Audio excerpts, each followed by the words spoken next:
আমরা বর্ধমান যাচ্ছি, কারণ আমরা এনএসএস থেকে আমাদেরকে নিয়ে যাওয়া হচ্ছে। এটা হচ্ছে মন্দিরা, আর এটা আর চলো তোমাদেরকে।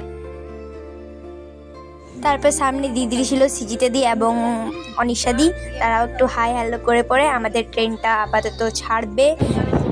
এখন আমাদের ট্রেনটা ছেড়ে দিল আসানসোল থেকে, এবার আমরা যাব।